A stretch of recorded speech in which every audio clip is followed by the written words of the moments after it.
Ngươi chính là Tề Thiên. Ta và ngươi có một tờ hôn ước. Ta đến là muốn nói cho ngươi biết, hôn sự này ta nhất định sẽ kết hôn. Kết hôn. Ngươi là? Quên tự giới thiệu. Ta tên là Giang Vũ Đồng, nữ vũ thần đệ nhất Trung Nguyên, được quốc chủ đích thân sắc phong là Tinh Nguyệt. Chính là người có dáng điệu oai phong, tài hoa tuyệt đỉnh, được xưng tụng là nữ tướng quân đệ nhất, trăm năm Trung Nguyên, nữ thần Tinh Nguyệt. Đúng vậy. Ngươi nói chính là đại nhân nhà ta. Đại nhân nhà ta sắp thảo luận cơ mật quan trọng. Người nhàn rỗi, xin mau chóng rời đi. Nữ vũ thần đệ nhất Trung Nguyên, một mình địch vạn quân. Ngươi gả cho ta là có ý gì? Ngươi quên rồi sao? Ngươi là vị hôn phu của ta. Ta và ngươi có hôn ước với nhau. Vì duy trì tình nghĩa hai nhà Quách Giang, đặc biệt đem Thiên Kim Giang ra, định ra hôn ước với thiếu chủ Quách gia để kết mối lương duyên. Giang tiểu thư, cô hình như nhầm rồi. Hôn ước này đã sớm bị hủy bỏ rồi. Hủy bỏ? Trên hôn ước viết là Thiên Kim Giang gia hôn ước với thiếu chủ Quách gia. Từ 10 năm trước, ta đã bị Quách gia đuổi ra khỏi nhà. Hiện nay ta đã đổi thành họ Tề. Ta không xứng là thiếu chủ Quách gia, càng không tính là vị hôn phu của cô. Tề Thiên, ngươi phải biết, đại nhân nhà ta không chê ngươi là dân đen, nguyện ý cùng ngươi thực hiện hôn ước, là may mắn ba đời của ngươi. Đừng có không biết điều. Lộc Kỳ, đừng vô lễ. Sao hả? Ngươi coi thường ta? Giang tiểu thư, tôi không có ý coi thường cô, nhưng hôn ước này bị hủy bỏ là sự thật. Tề Thiên, ngươi phải hiểu, người thường gặp Tinh Nguyệt vũ thần đều sẽ mừng rỡ như điên, huống chi là cưới nàng. Nhưng phản ứng đầu tiên của ngươi lại là từ chối. Chẳng lẽ ta còn không lọt vào mắt ngươi? Đại nhân nhà ta chính là nữ vũ thần Trung Nguyên, còn được thiên hạ đệ nhất điện, Tinh Điện coi trọng. Không bao lâu nữa sẽ gia nhập Tinh Điện, trở thành một thành viên của Tinh Điện. Thân phận và địa vị có thể nói là trên vạn người. Ngươi cũng xứng từ chối. Điện vệ Tinh Điện quả thực có thể lọt vào mắt, nhưng giữa ngươi và ta quả thật không có duyên phận. Có duyên phận hay không, không phải do ngươi quyết định. Ban đầu ta tìm ngươi để kết hôn là bởi vì chúng ta có hôn ước, bất đắc dĩ phải tuân theo. Nhưng bây giờ ta lại có hứng thú với con người ngươi. Hôn ước bị hủy bỏ không có nghĩa là không thể kết hôn. Tình cảm chưa có thì cũng có thể từ từ vun đắp. Giang tiểu thư, cô đang nói đùa đấy sao? Chuyện hôn nhân đại sự sao có thể đem ra làm trò cười được? Yên là sao? Giang tiểu thư, tôi không có thời gian để vun đắp tình cảm với cô, cho nên Tề Thiên, tôi khuyên anh nên suy nghĩ cho kỹ. Được đại nhân nhà ta để mắt tới là điều mà tất cả thanh niên tài tú Trung Nguyên đều mơ ước. Mơ ước? Tất nhiên, nếu anh biết mình là ai thì nên hiểu rõ thân phận của mình.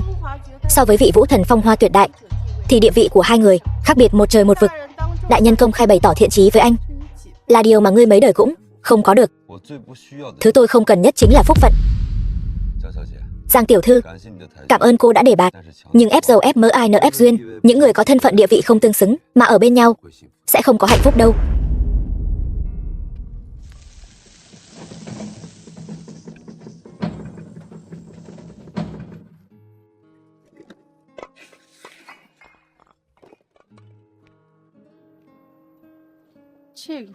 Người này xem ra cũng có chút tự biết mình. Đại nhân, một người không biết điều như vậy căn bản là không xứng với người. Người nghĩ hắn chỉ là một tên dân công bình thường, chẳng lẽ không phải sao? Thân phận thấp hèn, người đầy mồ hôi, đó chỉ là vẻ bề ngoài của hắn thôi. Tôi cảm thấy hắn có một loại khí chất mà ngay cả tôi cũng không nhìn thấu. Cảm giác đó giống như rồng bay thẳng lên trời cao, tỏa ra hào quang, khiến tôi cũng cảm thấy hổ thẹn. Sao có thể? Người chính là nữ vũ thần Trung Nguyên, không bao lâu nữa sẽ được thăng lên Long Vệ. Thân phận có thể nói là dưới một người mà trên vạn người. Ngoại trừ vị điện chủ đại nhân thần bí ở Tinh Điện kia ra, ai có thể khiến người cảm thấy hổ thẹn chứ? Cô nói cũng đúng. Nhưng mà tôi xem người rất chuẩn. Tề Thiên tuyệt đối không phải người tầm thường. Người đàn ông này thật thú vị. Đại nhân, người sẽ không phải thật sự thích hắn rồi chứ? Không thì sao? Người mà Giang Vũ Đồng tôi để mắt tới tuyệt đối sẽ không dễ dàng từ bỏ. Tôi muốn cho hắn cảm nhận được thành ý của tôi. Đại nhân, người sẽ không định hôm sau là tiệc khánh công của tôi, cô phái người gửi cho hắn một tấm thiệp mời, nói rằng ngày diễn ra tiệc tôi có một món quà đặc biệt muốn tặng cho hắn. Vâng. Alo, chuyện người lạnh chúng tôi điều tra đã có manh mối rồi. Danh sách hung thủ đã được gửi đến điện thoại của người. Năm đó người và chủ mẫu rời khỏi gia tộc, bị người ta vây bắt. Trong số hung thủ, ngoài Quách gia ra, còn có cả Lôi gia, Triệu gia cùng nhiều gia tộc khác. Có tin tức gì về mẫu thân ta không? Sau khi chủ mẫu và người tách nhau, vẫn bặt vô âm tín. Tiếp tục điều tra đi. Đúng rồi, tình hình Thi gia thế nào? Năm đó, người bị bước đến đường cùng. Thi Kiến Quốc vì cứu người. Nói, năm đó, Thi Kiến Quốc vì để bảo vệ cho người đã bị Quách gia đánh gãy chân, nhưng người yên tâm. Dưới sự hỗ trợ ngầm của chúng tôi, Thi gia hiện tại mọi sự bình an. Tốt. Vậy thì tốt. Chỉ khổ cho Thi thúc thúc. Người vì truy tìm chân tướng năm xưa đổi tên họ về nước đã hơn 1 tháng rồi. Có nên đến Thi gia thăm hỏi không? Đúng là nên về thăm rồi. Năm đó khi Thi thúc thúc cứu ta, ta đã từng thề nếu Khải Hoàn trở về từ nước ngoài, nhất định báo đáp ân cứu mạng. Thi thúc thúc thích rượu, chuẩn bị vài bình rượu ngon đi. Vâng.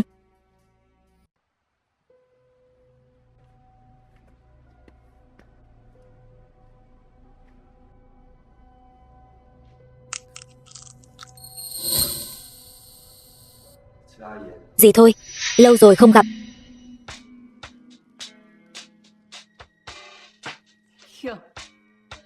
Xách mấy chai rượu rẻ tiền mà cũng đòi vào cửa Thi gia ta sao? Thật xúi quẩy. Hải Yến, Tề Thiên trở về một chuyến không dễ dàng, cô bớt lời đi. Tề Thiên, về là tốt rồi. Về là tốt rồi. Nhìn thằng nhóc thối này xem. Thằng nhóc này về cũng được một thời gian rồi chứ, giờ mới đến thăm ta. Mấy năm nay ở nước ngoài khổ lắm chứ. Nói khổ, bác mới là người thật sự chịu khổ. Thôi đừng nói mấy chuyện này nữa, lại đây ngồi đi. Mấy năm nay Thi gia chúng ta tuy có lúc thăng trầm, nhưng nhìn chung cũng yên ổn.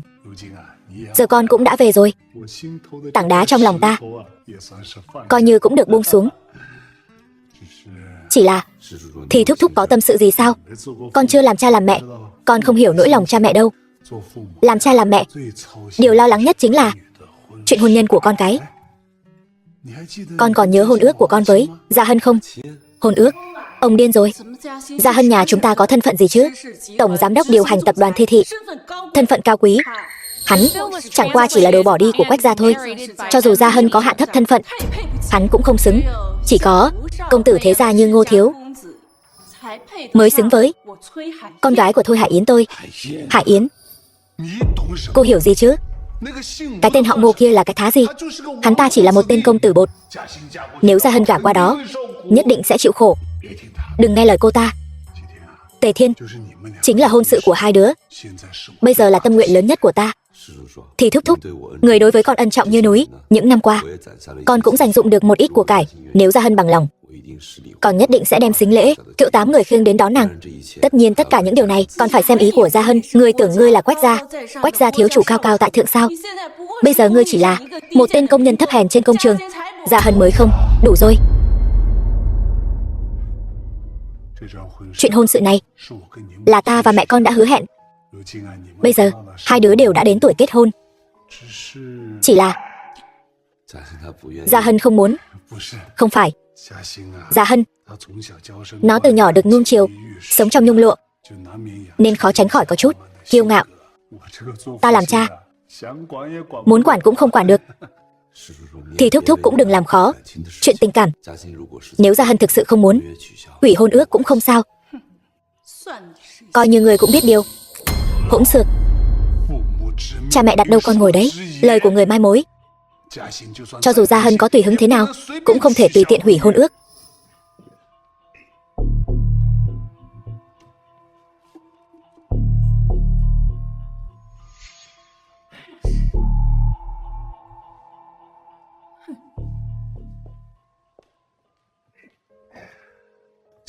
Gia Hân đã đến quán cà phê ở góc phố.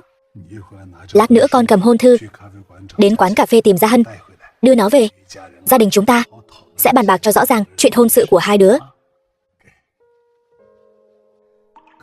Xem ra thì thúc thúc thực sự rất coi trọng hôn sự này, không thể phụ lòng ông ấy. Được, cứ để tôi. Mưu mô xảo quyệt, không có ý tốt. Ngươi làm gì vậy? Ngươi muốn làm anh hùng cứu mỹ nhân sao? Tên tiểu tử, biết ông đây là ai không? Ngươi là ai? Ta là đại thiếu gia của Ngô gia. Ngô gia đứng đầu Hoài Quan. Ngươi dám đắc tội với ta, ta sẽ cho ngươi không thấy được mặt trời ngày mai. Ngô gia ta còn chưa để vào mắt, dám ở trước mặt ta ra oai. Hôm nay ta... Tề Thiên, ngươi làm gì vậy? Ngô thiếu gia, không sao chứ? Ngươi làm cái gì vậy? Ngươi tới thật đúng lúc, vừa rồi hắn thừa lúc ngươi không có ở đây bỏ thuốc vào rượu của ngươi. Bỏ thuốc? Thằng nhãi, ngươi đừng có vu khống ta. Gia Hân, ta giống như là người làm chuyện bị ổi như vậy sao? Tất cả đều là tên tiểu tử này vu oan giá họa cho ta, vu oan cho ngươi. Đủ rồi. Tề Thiên, ngươi có ý gì? Ngươi vì muốn bám víu quyền thế nhà ta mà nghĩ ra loại thủ đoạn hèn hạ này. Ngươi nghĩ ta đang lừa ngươi? Chẳng lẽ không phải sao? Ngươi vì muốn bám víu quyền thế nhà ta, một lòng muốn cùng ta kết hôn. Bây giờ thấy Ngô thiếu gia ở bên cạnh ta, liền sinh lòng oán hận. Gia Hân, thì ra hắn chính là kẻ mà ngươi gọi là công nông dân, vị hôn phu sao? Quả thật là một bộ dạng hèn mọn xấu xí. Bàn tán về ta, ngươi còn chưa đủ tư cách. Ngươi nghĩ ta đến Thi gia các ngươi là vì quyền thế của Thi gia các ngươi sao? Chẳng lẽ không phải sao? Quyền thế của Thi gia ta ở Hoài Quan cũng là nhất nhì. Còn Ngô thiếu gia là thiếu chủ Ngô gia, ở Hoài Quan càng được xưng tụng là một tay che trời. Ngươi sai rồi, Thi Gia Hân. Quyền thế của Thi gia và Ngô gia các ngươi trong mắt ta chẳng đáng nhắc tới. Ngươi dựa vào cái gì mà nói chẳng đáng nhắc tới? Chỉ dựa vào ngươi thân phận công nông dân còn con này sao? Thôi bỏ đi, nói chuyện quyền thế Hoài Quan với loại công nông dân như ngươi chẳng có ý nghĩa gì cả. Giờ tôi chỉ muốn nói với cậu rằng dùng thủ đoạn hèn hạ như vu khống thật nực cười. Vậy ta muốn hỏi ngươi, làm sao ngươi tin tưởng cái gọi là nhân phẩm của tên Ngô thiếu gia này?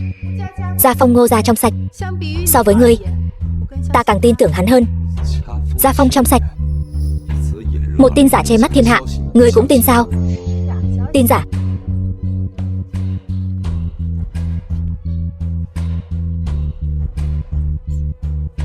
Vậy còn cái này thì sao? Tinh Nguyệt Vũ Thần Khải Hoàn trân trọng mời các thương gia quyền quý ở Hoài Quan, sẽ diễn ra vào tối mai cho Tinh Nguyệt Vũ Thần một buổi tiệc chúc mừng. Kẻ không có quyền thế, dầu nứt đố đổ vách thì không được vào trong. Người muốn nói gì? Tấm thiệp mời này là do Ngô thiếu gia vừa đưa cho tôi. Nếu Ngô thiếu gia muốn lấy lòng ta thì có rất nhiều cách, căn bản không cần phải hạ dược dùng thủ đoạn hèn hạ này. Đúng là thiển cận. Nếu ngươi đã không tin lời ta nói, vậy ta sẽ chứng minh cho ngươi thấy.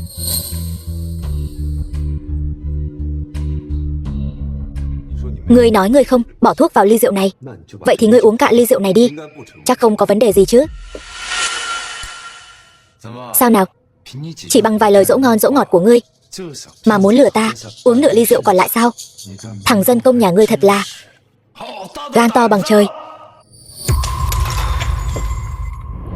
Rốt cuộc là ta to gan hay là ngươi chột dạ?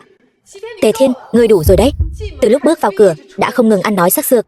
Ngô thiếu gia, nể mặt tôi, hãy tha thứ cho hắn ta một lần, tha cho hắn. Được thôi, chỉ lần này thôi đấy. Nể mặt cha ta, lần này ta sẽ tha cho ngươi, nhưng nếu còn có lần sau sẽ không còn cơ hội cầu xin nữa. Thi Gia Hân, ngươi tỉnh táo lại đi.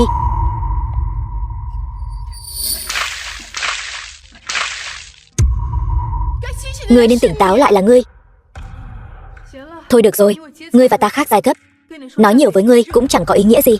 Ngô thiếu gia, hôm nay là ta không đúng, ngày khác ta nhất định sẽ tự mình mở tiệc xin lỗi.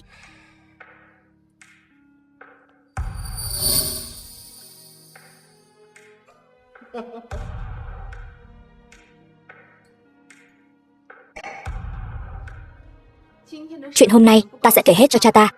Ngươi thật to gan lớn mật khi đắc tội với Ngô thiếu. Rồi sao nữa? Hôn nhân cần phải môn đăng hộ đối.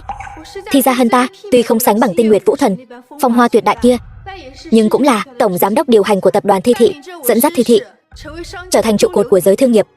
Đích thực là tiểu thư yêu kiều. Ngươi có biết Tinh Nguyệt Vũ Thần mà ngươi vừa nhắc đến, gặp ta cũng phải cúi đầu. Nói như ngươi thì là ta không xứng với ngươi rồi. Theo lời ngươi nói thì đúng là như vậy. Ở đây chỉ có hai chúng ta. Ngươi nói năng ngông cuồng với ta có ý nghĩa gì không? Ta chỉ muốn nói cho ngươi biết, tương lai của ta là vô hạn. Ngươi muốn cùng ta thực hiện hôn ước, tuyệt đối không có khả năng. Ngươi càng đừng hòng dựa vào ta, dựa vào Thi gia mà một bước lên trời. Cha ta muốn chúng ta thực hiện hôn ước là bởi vì ông ấy chưa nhìn rõ khoảng cách giữa chúng ta. Hôm sau tiệc chúc mừng Tinh Nguyệt Vũ Thần, quyền quý tụ hội, ngay cả Tinh Nguyệt Vũ Thần cũng sẽ đích thân đến dự. Còn tôi tự tin sẽ thông qua buổi tiệc này kết thân với Vũ Thần. Kết thân với Vũ Thần. Đúng vậy. Chỉ cần có thể kết thân với Vũ Thần, địa vị của Thi gia nhất định sẽ lên như diều gặp gió. Đến lúc đó, ba tôi sẽ thấy rõ sự khác biệt giữa chúng ta. Gia Hân, cô thay đổi rồi. Tôi thay đổi. Khi ba tôi vì cứu anh mà bị Quách gia đánh gãy chân, anh cao chạy xa bay sang nước ngoài. Thi gia bị cô lập, không ai giúp đỡ, chỉ còn lại một mình tôi gồng mình chống đỡ. Anh nói xem sao tôi không thay đổi được.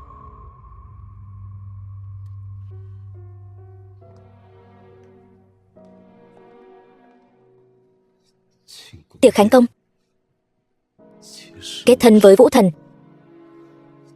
Gia Hân, nếu cô muốn những thứ này, tôi có thể cho cô nhiều hơn. Tề Thiên, đứng lại. Sao anh vào được đây? Tôi đi bộ vào.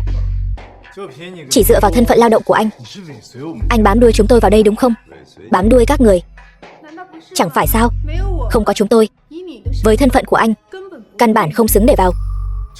Nhân lúc chưa ai phát hiện, anh vẫn nên ngoan ngoãn quay về đi. Các người coi trọng bản thân mình quá rồi đấy. Tôi thấy là giọng điệu của các người quá ngông cuồng rồi đấy. Ngô thiếu. Tề Thiên, buổi tiệc hôm nay toàn là những người quyền quý. Họ bảo anh ra ngoài là sợ mùi hôi trên người anh làm phiền đến những nhân vật lớn. Toàn là những người quyền quý, chỉ là một lũ bất tài vô dụng thôi. Giọng điệu lớn lối thật. Anh có biết buổi tiệc hôm nay Tinh Nguyệt Vũ Thần cũng sẽ đến không? Ý của ngươi là Tinh Nguyệt Vũ Thần trong mắt anh cũng là hạng bất tài vô dụng sao? Cũng tạm được. Nếu không phải cô ta năn nỉ tôi đến, thì loại tiệc tùng tầm thường như thế này tôi căn bản chẳng thèm quan tâm. Tề Thiên, anh đủ rồi đấy. Tinh Nguyệt Vũ Thần là thần tượng của tôi, không phải loại người như anh có thể phỉ báng được. Nếu họa từ miệng mà ra liên lụy đến Thi gia, tôi sẽ không nương tay với anh đâu. Đồ thiển cận. Tề Thiên, nên biết thân biết phận. Vòng tròn không thuộc về mình thì đừng cố chen vào, càng không cần thiết phải tìm những cái cớ viển vông. Cho dù anh bước qua cánh cửa lớn của hội trường này, anh cũng vẫn là người khác thế giới với chúng tôi. Quả thực không phải người cùng một thế giới. Tuy nhiên cũng tốt, nhân cơ hội này ta sẽ cho ngươi trực tiếp cảm nhận sự khác biệt giữa ngươi và chúng ta. Ngô thiếu, ý ngươi là? Không sai. Buổi tiệc khánh công lần này, mọi người đặc biệt vì Tinh Nguyệt Vũ Thần tổ chức một buổi lễ dâng bảo vật để chúc mừng. Tề Thiên, không biết ngươi có chuẩn bị quà không? Chư vị, lễ dâng bảo vật chính thức bắt đầu. Mọi người nếu có bảo vật muốn dâng lên Vũ Thần, có thể đưa lên để chúc mừng Vũ Thần khải hoàn.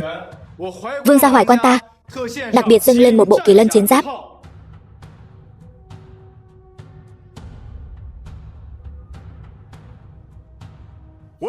Lý gia ta dâng lên chí bảo y dược, một cây tuyết liên ngàn năm.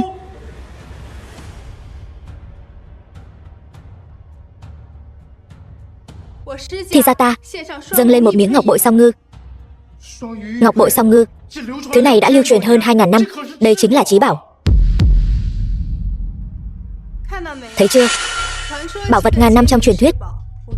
Ta nói tặng là tặng, còn ngươi vĩnh viễn cũng không thể nào lấy ra được. Đây mới chỉ là sự khác biệt giữa ngươi và Gia Hân, sự khác biệt giữa ngươi và ta, không thể với tới.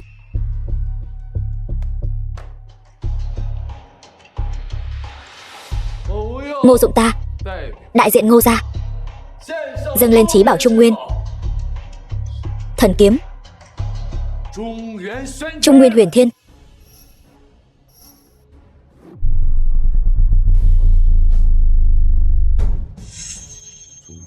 Trung Nguyên Huyền Thiên.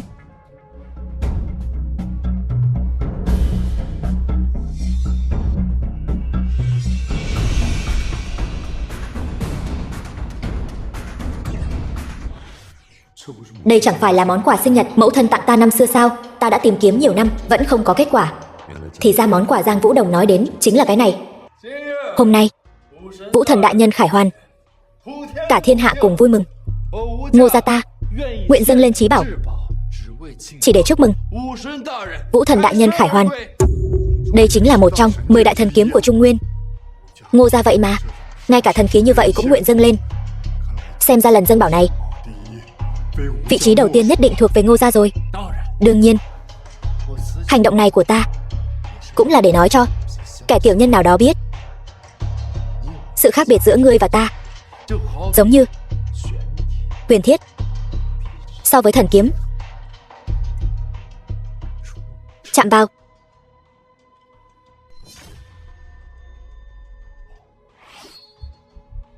là vỡ.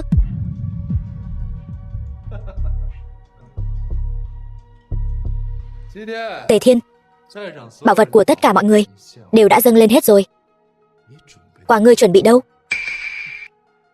Tên này ăn mặc nhèo mặt, chắc là đến tay không rồi. Tham gia tiệc khánh công của Tinh Nguyệt Vũ Thần mà không mang một món quà nào, thật là to gan. Tề Thiên, ngươi chẳng lẽ thật sự giống như bọn họ nói, đến tay không, không mang theo quà gì sao? Ngươi nói đúng, ta quả thực không có chuẩn bị. Về nói với Giang Vũ Đồng, ta rất thích món quà này. Từ hôm nay trở đi, Trung Nguyên Huyền Thiên vật về với chủ.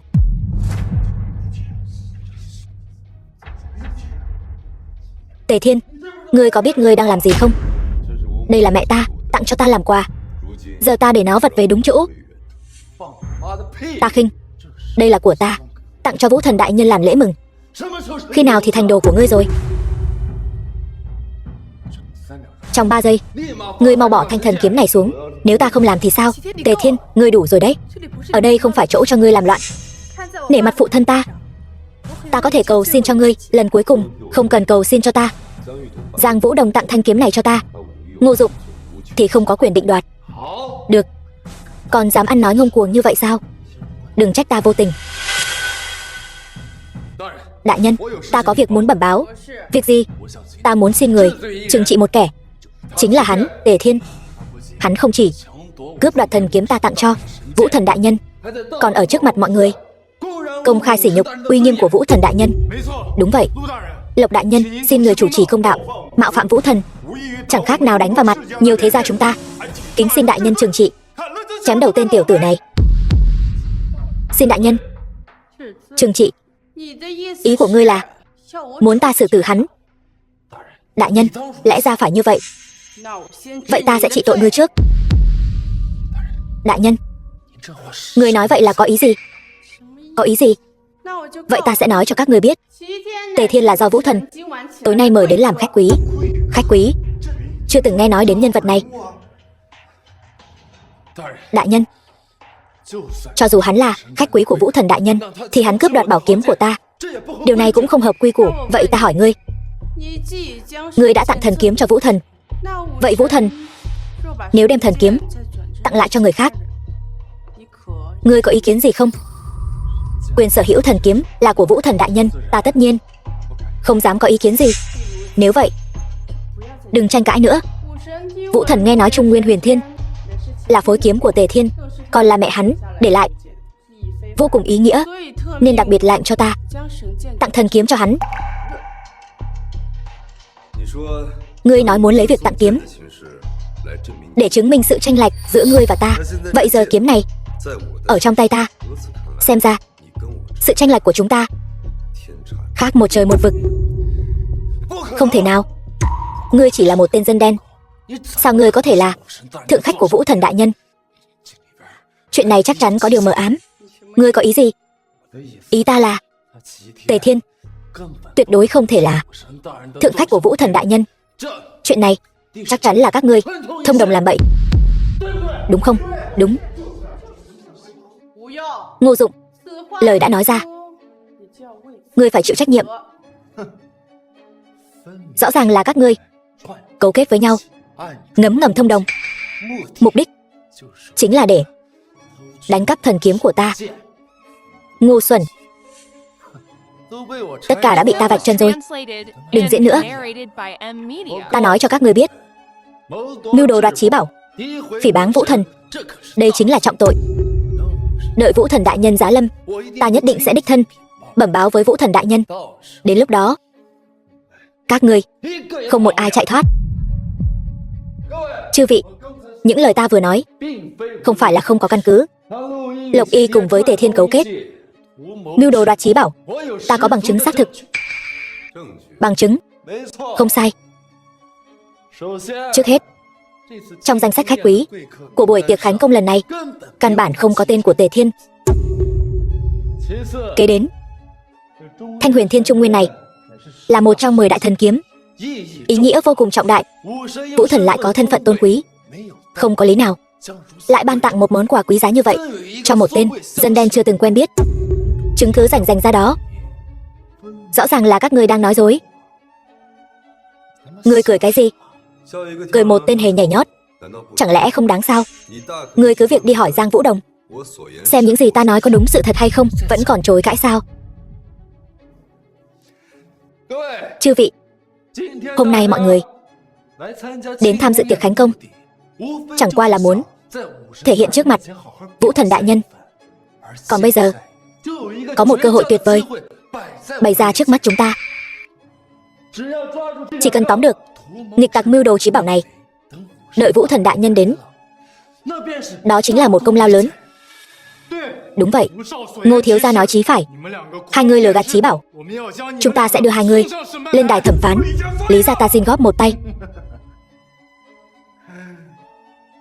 Sự việc đã đến nước này, các ngươi còn gì để nói? Muốn giải thích sao? Vậy ta sẽ cho các ngươi một lời giải thích. Hắn, Tề Thiên, chính là vị hôn phu của Vũ Thần, địa vị ngang bằng Vũ Thần. Coi như quý khách thì có gì không được. Làm sao có thể? Vị hôn phu chưa từng nghe nói qua. Vũ Thần khi nào có vị hôn phu rồi? Tốt lắm, vì để bịt đầu mối, các người thật sự ngay cả lời gì cũng bịa đặt ra được. Các người có biết hay không, nếu lời này truyền đến tai Tinh Nguyệt Vũ Thần, các người sẽ có kết cục ra sao? Chẳng lẽ ngươi muốn chém đầu ta lần nữa, phỉ báng Vũ Thần? Có phải chỉ chém đầu một mình ngươi đơn giản như vậy đâu. Tất cả những người có liên quan đến việc này đều sẽ bị liên lụy. Nói đúng lắm. Nếu trước đó ta còn đang nghi ngờ, vậy bây giờ ta có thể khẳng định, giữa các ngươi nhất định có người đang nói dối. Thì tiểu thư, lời này là ý gì? Nói ra không sợ mọi người chê cười.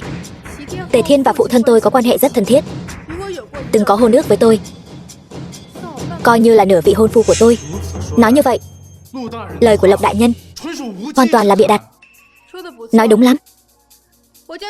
Ta nói ra việc này cũng là muốn nói với mọi người, cướp đoạt bảo kiếm không liên quan gì đến Thi gia chúng tôi.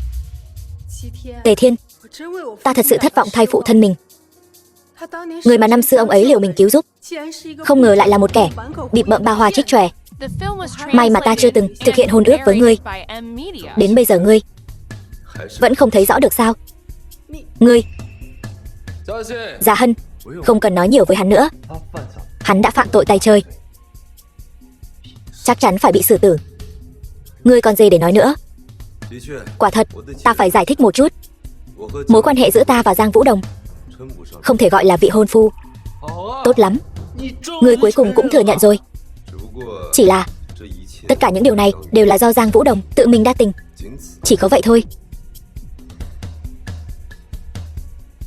Ngươi có biết hay không, câu nói mà ngươi vừa nói ra So với những gì đã nói trước đó, hậu quả càng nghiêm trọng hơn. Ta chỉ nói sự thật thôi. Ngươi... Tốt, sắp ngủm đến nơi rồi, còn dám mạnh miệng như vậy sao? Ta khuyên ngươi lập tức quỳ xuống đất, nhận tội. Đừng ép chúng ta ra tay. Ngươi cứ thử xem. Ngươi... Tinh Nguyệt Vũ Thần đến.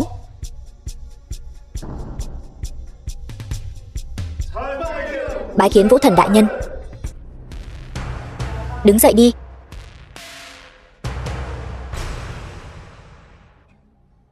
Vũ Thần đại nhân, người đến thật đúng lúc. Ta có việc quan trọng muốn bẩm báo với người. Nói.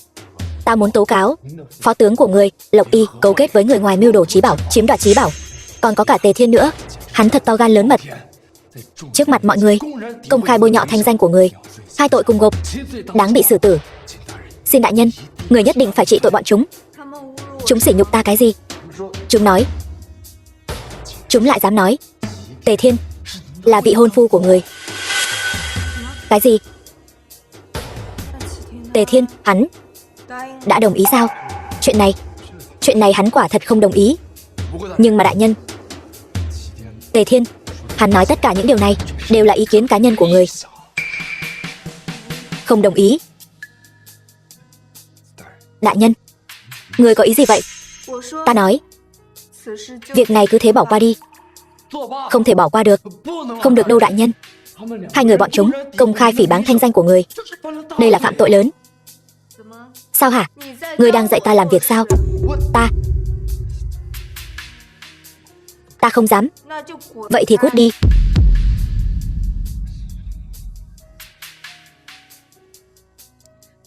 Tề Thiên, ngươi có biết chống đối Trung Nguyên Huyền Thiên ta là trọng tội không? Nhưng mà Tề Thiên có ơn với ta, lại từng là chủ nhân của thanh phối kiếm này. Hôm nay ta sẽ đem thanh phối kiếm này tặng lại cho hắn. Các người ai có ý kiến? Không có. Chúng tôi không có ý kiến. Ngô Dụng, sỉ nhục khách quý của ta, phỉ báng phó tướng của ta. Ngươi còn gì để nói? Không phải. Đại nhân, tất cả đều là bọn họ. Ta, đây. 5 ngày sau chính là ngày ta được thăng chức lên điện chủ vệ. Đến lúc đó sẽ có một buổi lễ thăng chức. Ta nhớ tư cách tổ chức lễ thăng chức là giao cho Ngô gia các ngươi đúng không? Đúng vậy, đại nhân. Vậy từ giờ trở đi không còn nữa. Đại nhân, tại sao vậy? Mắt cao hơn đầu, kiêu ngạo ngông cuồng, có thể tổ chức tốt buổi lễ thăng chức sao? Từ hôm nay trở đi, hủy bỏ tư cách tổ chức lễ thăng chức của Ngô gia.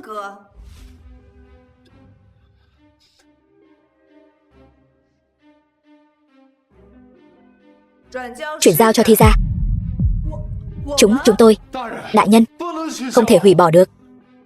Nếu cha tôi biết chuyện này, tôi về nhà chắc chắn ông ấy sẽ đánh tôi một trận mất.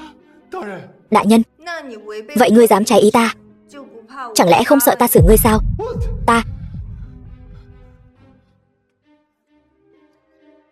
Đây là chứng nhận tổ chức lễ thăng chức của Vũ Thần. Buổi lễ thăng chức 5 ngày sau, hy vọng các ngươi tổ chức thật tốt. Tạ ơn đại nhân. Thi ra chúng tôi nhất định sẽ tận tâm giám sát. Đi thôi. Giang Vũ Đồng, lần này cảm ơn ngươi. Tư cách tổ chức của Thi gia, còn có thanh kiếm này, ta sẽ lấy đồ vật khác đổi với ngươi. Không cần đâu. Ai bảo ngươi là ân nhân cứu mạng của ta?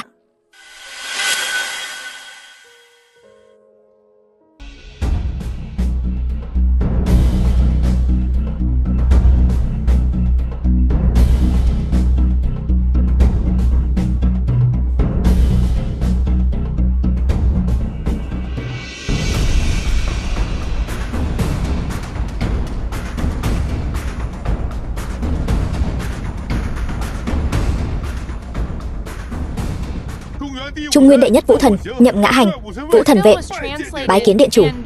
Tổng tài gia sản đệ nhất thế giới Vũ Phi Phàm, bái kiến điện chủ. Bái kiến Tinh Điện điện chủ. Bái kiến Tinh Điện điện chủ. Tất cả đứng dậy đi. Không biết điện chủ lần này triệu tập có gì phân phó? Lôi lão hổ, các ngươi có ai quen biết? Lôi lão hổ là gia chủ Lôi gia, là một tay che trời của thế giới ngầm Hoài Quan, nhiều năm qua hoành hành bá đạo. Về việc này, điện chủ, năm đó trong quá trình vây bắt mẫu thân ta, có phải người này không? Đúng vậy. Xem ra sự nhẫn nhịn của ta trong khoảng thời gian này khiến bọn chúng tưởng rằng ta lại có thể giống như trước đây, tùy ý bị giày xéo. Vậy ý của điện chủ là sau đêm nay không còn Lôi gia nữa? Vâng.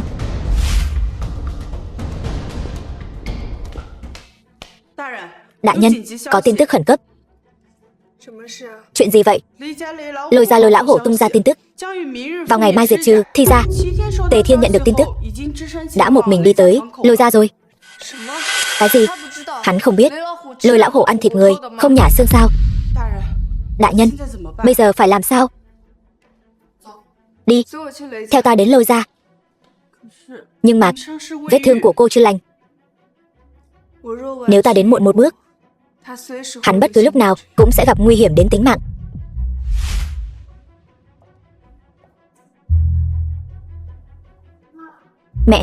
Mẹ thật sự nghĩ cái tên vô dụng đó có thể giải quyết việc này sao? Làm sao hắn có thể giải quyết được chứ? Vậy Lôi lão hổ phải làm sao? Làm sao bây giờ? Làm sao ta biết phải làm sao chứ?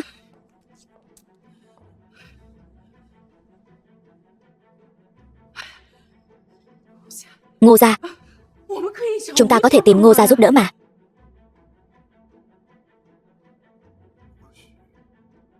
Có lẽ chỉ có thể tìm bọn họ thôi.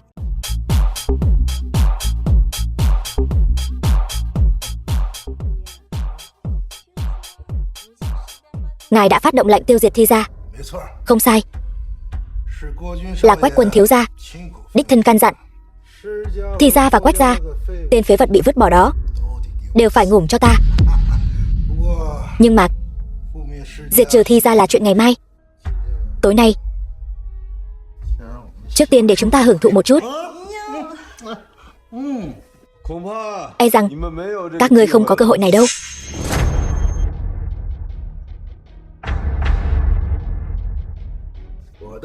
Ta còn tưởng là ai, thì ra là tên bị vứt bỏ này. Thế nào? 10 năm không gặp, cuộc sống lưu vong ở nước ngoài, mùi vị thế nào? Mùi vị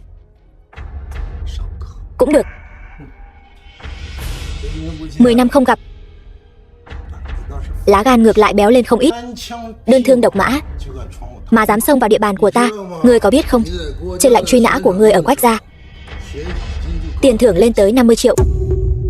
50 triệu.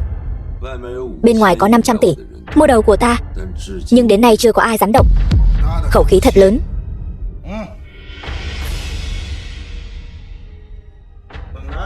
Vốn dĩ ta muốn ngày mai săn bằng Thi gia xong sẽ bắt ngươi luôn thể, không ngờ ngươi lại tự tìm đến. Bây giờ quỳ xuống cho ta, gọi một tiếng ông nội. Ta có thể đối với Thi gia xử nhẹ. Ngươi cảm thấy ta đến để cầu xin ngươi, chứ còn gì nữa. Ngươi sai rồi. Lần này ta đến là muốn tính sổ rõ ràng với ngươi. Món nợ máu năm đó ghê gớm thật. Quả không hổ danh là thiếu chủ tiền nhiệm của Quách gia. Khí thế vừa rồi thật sự có chút khuynh đảo càn khôn. Tuy nhiên ta không thích lắm. Đánh gãy hai chân hắn, bắt hắn quỳ xuống nói chuyện với ta. Vâng. Gan to thật. Giang Vũ Đồng, sao cô ta lại đến đây? Lôi lão hổ, người thật to gan, dám ra tay trước mặt ta sao? Hóa ra là Tinh Nguyệt Vũ Thần. Nghe nói Tinh Nguyệt Vũ Thần nhan sắc tuyệt trần, hôm nay gặp mặt, quả nhiên danh bất hư truyền. Đã biết rồi, sao còn chưa mau đầu hàng? Giang Vũ Thần, ngươi không biết sao? Bắt Tề Thiên là mệnh lệnh của Quách gia. Vậy thì sao? Quách quân thiếu gia đã sớm đoán được ngươi sẽ ra mặt ngăn cản, nên đã đặc biệt phái Hắc Bạch Song Sát đến.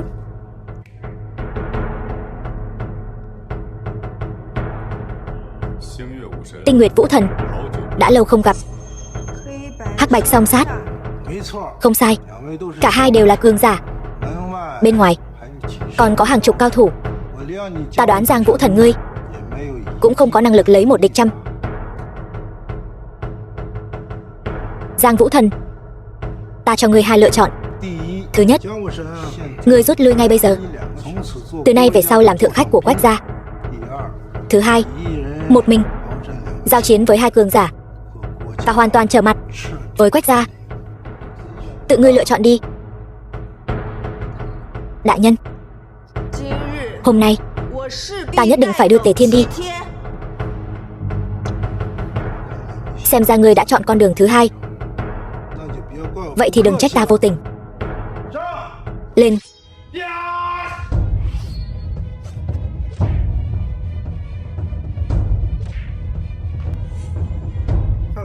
Xem ra danh hiệu của Giang Vũ Đồng ngươi chỉ là hư danh thôi.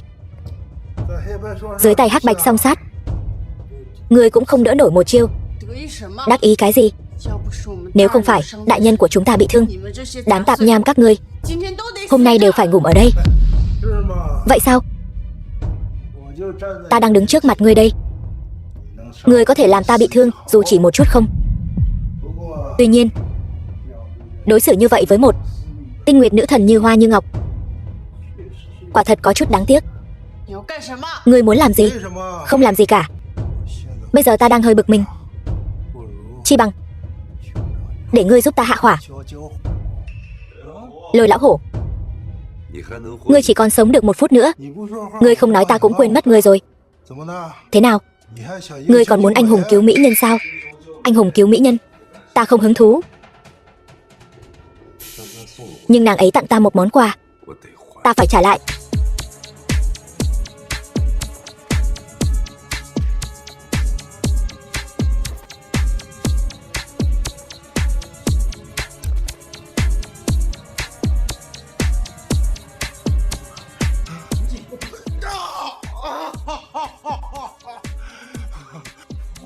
Xem ra tên bị ruồng bỏ như ngươi cũng không phải là vô dụng.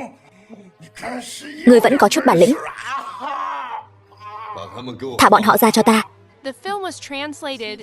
Tề Thiên, cũng coi như ngươi còn chút lương tâm. Tề Thiên, đừng lo cho tôi, huynh đi trước đi. Chúng ta không cần phải đi. Kẻ phải đi là bọn chúng. Não ngươi bị uống nước rồi sao? Không ai được phép rời khỏi đây. Hai vị cường giả, lấy mạng chúng cho ta. Nhậm đại nhân tới.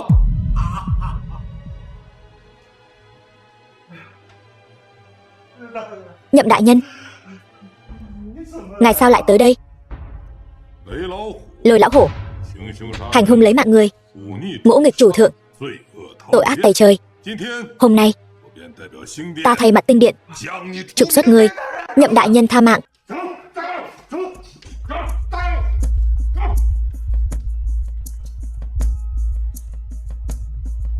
Đại nhân, rốt cuộc chuyện này là sao? Người của thần điện sao lại đột nhiên đến đây? Tinh điện là thần điện đệ nhất thiên hạ, ngoại trừ vị điện chủ vô thượng kia, không ai có thể ra hiệu lệnh tinh điện vệ. Người cho rằng điện vệ là do hắn gọi tới. Hắn làm sao có thể có bản lĩnh lớn như vậy? Tề Thiên, ngươi nói thật đi. Ngươi có phải là... Thật không dám giấu, ta chính là tinh điện điện chủ mà các ngươi vừa mới nhắc đến. Đừng có giỡn mặt với ta. Điện chủ là người, ngay cả đại nhân chúng ta cũng phải cả đời theo đuổi thần tượng, giống như ngươi ở trong công trường làm công nhân. Điện chủ cũng có lý do bất đắc dĩ phải làm thợ hồ mà. Thôi được rồi, ngươi không muốn nói thì ta cũng không ép ngươi. Nhưng mà ngươi nhớ kỹ, sau này đừng giả làm điện chủ. Đây chính là đại kỵ. Hơn nữa mấy ngày nữa, đại nhân chúng ta sắp thăng cấp điện vệ, trở thành một phần của tinh điện. Nếu chuyện ngươi mạo danh điện chủ bị người khác phát hiện, thì con đường làm quan của đại nhân chúng ta sẽ bị ảnh hưởng.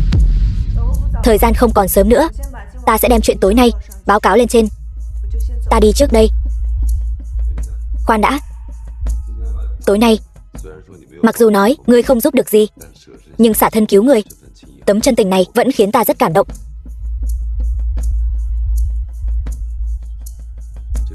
Ngươi hãy cầm lấy ngọc bội này. Đến lúc cần thiết, nó có thể cứu ngươi một mạng. Tặng cho ta sao? Vậy ta xin nhận.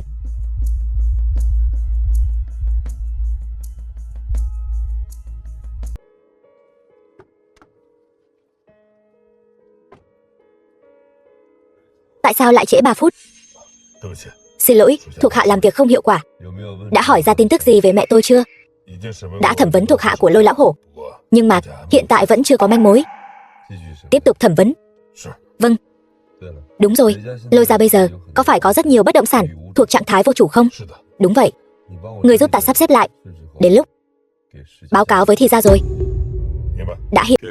Điện chủ, căn biệt thự này gọi là Cửu Tiêu Điện, là biệt thự xa hoa nhất Hoài Quan. Miễn cưỡng xứng đáng với thân phận của ngài. Ngài sau này có thể tạm thời ở đây. Đại nhân, tàn dư của Lôi gia đã bị Tinh Điện điện vệ bắt giữ toàn bộ.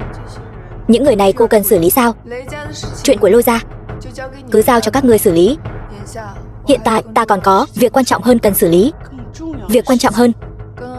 Vừa nhận được tin tức, Tinh Điện điện chủ mấy hôm trước đã đến Hoài Quan, hiện đang tạm trú tại Cửu Tiêu Điện. Ta muốn đi một chuyến đến Cửu Tiêu Điện. Cô muốn bái kiến điện chủ. Nói chính xác là thay Tề Thiên thỉnh tội. Tối hôm qua, hắn mạo danh điện chủ, phạm phải đại kỵ. Nhưng mà lúc đó chỉ có 3 người chúng ta. Trên đời không có bức tường nào không lọt gió.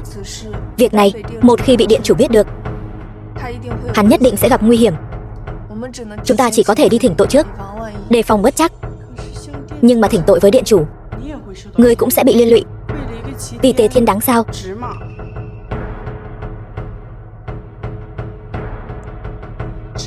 Đáng. Đi thôi, cùng ta đến Cửu Tiêu Điện. Vâng.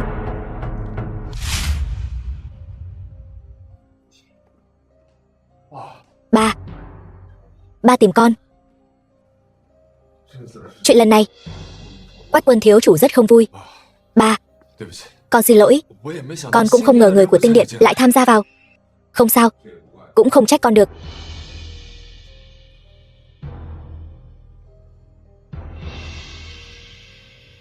Ba, đây là đêm Lôi gia bị diệt. Tề Thiên to gan lớn mật, tự xưng là điện chủ. Thật không giấu gì ngài, ta chính là vị điện chủ mà các ngươi vừa nhắc đến.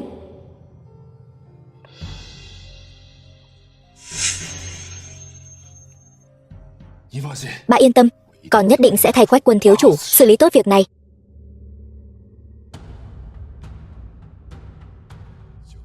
Cửu Tiêu Điện tọa lạc trên long mạch Trung Nguyên. Người có thể vào nơi này. Toàn bộ Trung Nguyên chỉ đếm trên đầu ngón tay.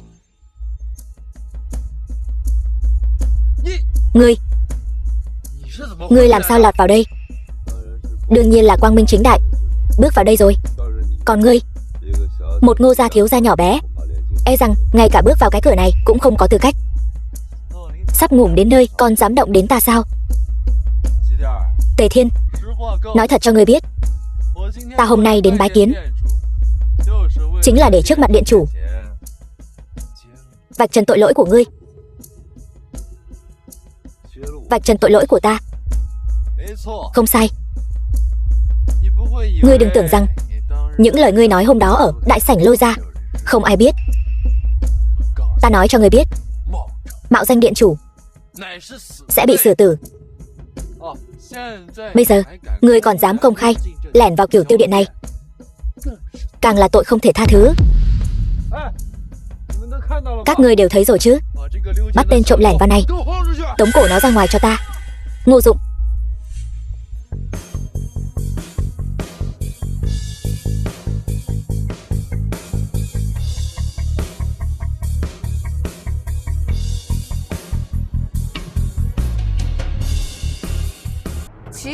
Tề Thiên là người tôi đưa đến.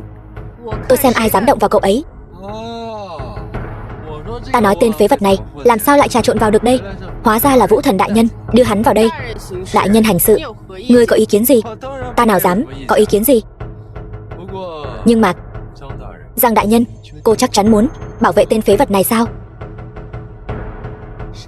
Ý ngươi là gì? Giang đại nhân, cô còn chưa biết sao? Tên phế vật Tề Thiên này, hắn tối hôm qua lại dám công khai mạo danh điện chủ, phạm vào tội đại bất kính.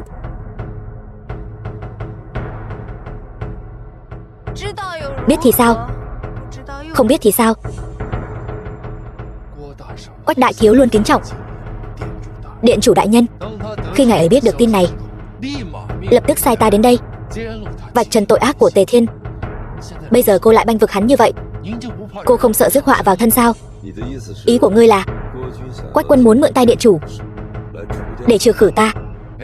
Không sai. Tề Thiên, dù sao ngươi cũng là người sắp ngủm, ta cũng chẳng ngại nói thật cho ngươi biết. Ta lần này đến gặp điện chủ chính là vì muốn cho hành vi ngu xuẩn của ngươi phải trả giá. Trả giá? Tên Quách quân này thật là ngu muội vô sỉ. Ngươi sắp ngủm đến nơi rồi mà còn dám mạnh miệng. Giang đại nhân, thấy chưa? Đây chính là người mà cô muốn bảo vệ đấy. Đại nhân, Tề Thiên mạo phạm điện chủ là sự thật rành rành. Nếu lúc này cô bị Tề Thiên liên lụy, e rằng chuyện ngài cô nhiệm chức vụ, thân vệ của điện chủ sẽ bị ảnh hưởng. Xin cô hãy suy nghĩ kỹ. Phải đó Giang đại nhân, cô chắc chắn muốn vì một tên tiểu tốt Tề Thiên mà đắc tội với Quách đại thiếu, thậm chí là điện chủ đại nhân sao? Đủ rồi. Tề Thiên, ngươi cứ đứng sau lưng ta. Ta hôm nay đến gặp điện chủ chính là để thay ngươi tạ tội. Có ta ở đây bảo đảm ngươi bình an vô sự. Giang Vũ Đồng ơi là Giang Vũ Đồng, dù sao cô cũng là vũ thần của một nước. Ta thật không hiểu tại sao ngươi lại tin lời của tên phế vật này. Tề Thiên, coi như ngươi có chút vận may lại có thể được vũ thần đại nhân yêu ái. Nhưng ta nói cho ngươi biết, có tín vật của Quách đại thiếu, hôm nay dù ngươi có gọi cả Ngọc Hoàng đại đế đến cũng chắc chắn phải ngủm. Ngô Dụng, ngươi không thật sự nghĩ rằng điện chủ sẽ trị tội ta chứ? Ngươi tin hay không? Ngươi đến Kiểu Tiêu Điện cũng không vào được. Còn nữa, ngươi không có tư cách ý kiến điện chủ. Tư cách? Tín vật trong tay ta chính là tư cách. Ta thấy hôm nay kẻ không vào được Kiểu Tiêu Điện này chính là các ngươi đấy. Ngu xuẩn, ngươi. Được. Tề Thiên, ta nói cho ngươi biết, nói khoác lác chỉ vô dụng thôi. Ngươi không tin ta có thể vào được Kiểu Tiêu Điện này phải không? Vậy chúng ta đánh cược một phen đi. Nếu ta có thể vào được và thành công yết kiến điện chủ thì sao? Được thôi, ta có thể đánh cược với ngươi. Đặt cược là gì? Đặt cược rất đơn giản. Nếu ngươi thua, ta muốn ngươi ở trước mặt điện chủ nhận tội, tiếp nhận hình phạt của điện chủ đại nhân. Hơn nữa, còn cả tội Giang Vũ Đồng bao che cũng phải cùng nhau thanh toán. Thế nào? Được. Vậy nếu ngươi thua thì ngươi phải quỳ xuống xin lỗi Giang Vũ Đồng. Nói lời giữ lời.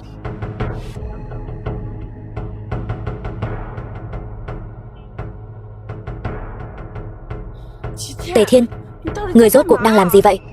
Tại sao lại đồng ý đánh cược với Ngô Dụng? Tôi đồng ý đánh cược với hắn, có vấn đề gì sao? Ngươi còn mặt mũi hỏi câu này sao? Đại nhân vì ngươi không tiếp đắc tội với Quách gia, chính là vì muốn tranh thủ cho ngươi một lần cơ hội tạ tội. Ngươi bây giờ vì một vụ cá cược nhỏ nhoi liền dễ dàng nhận tội, hại đại nhân chúng tôi, cùng ngươi chịu liên lụy. Ngươi rõ ràng là ân đền oán trả. Khẩu dụ Ngô Dụng mang đến chính là của Quách gia, ngay cả điện chủ cũng phải nể mặt vài phần. Chỉ là một khẩu dụ của Quách gia thôi, trước mặt điện chủ chẳng đáng nhắc tới. Ngươi thôi nào, Lộc Y, Tề Thiên, hy vọng ngươi sẽ không làm ta thất vọng.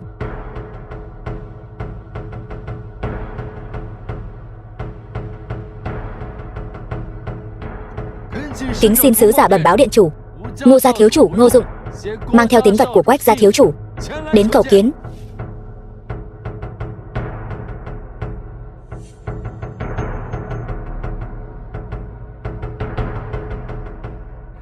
Ý kiến điện chủ. Ngô Dụng, người không xứng.